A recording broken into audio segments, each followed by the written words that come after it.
Sa pool sa CCTV ang panlolob sa isang kainan sa Naik, Cavite. Ang suspect sa krimen, isang dati nitong kusinero na nag-awol. Nasa frontline ng balitang yan si Nina Ong Pauco, exclusive. Madaling araw ng March 4 nang sapilitang pasukin ng isang lalaki ang isang kainan sa Barangay Timalan, Concepcion, Naik, Cavite. Sa CCTV, makikita ang isang staff na naglilinis sa lugar. Maya-maya, pagpatay ng mga ilaw. Maririnig ang lagabog at ingay na tila may binubuksan sa likod ng kusina. Ilang minuto lang, nakapasok na pala ang nakahud na kawatan. Dumiretso ito sa cashier box at hinalungkat ang mga gadget at inilagay sa bag. Nang lumabas ang kawatan, nagkalat pa ito ng tubig at binuksan ang mga refrigerator. Nagawa pang flashlightan ng sospek ang CCTV nang mapansing ito.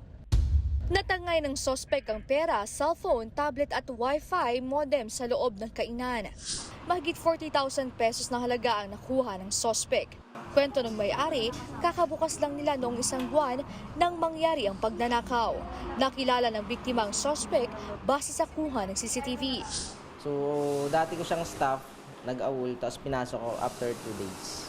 Bali, yung ginawa niya, ma'am, grabe yung ginawa niya eh. Sinira yung mga gamit namin, no? Lahat, yung mga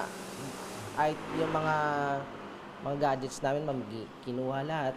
Bago mag-awol ang sospek, nagbanta pa raw ito na may mangyayari sa kainan kung hindi nito makukuha ang kanyang sahod.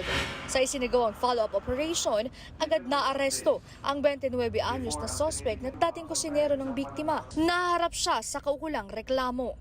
Nagbabalita mula sa frontline, Nina Ong Pauco, News 5. Mga kapatid, Julius Babaw po. Para sa komprehensibo at makabuluhang balitaan at talakayan, mag-follow at mag-subscribe na sa social media pages ng News 5.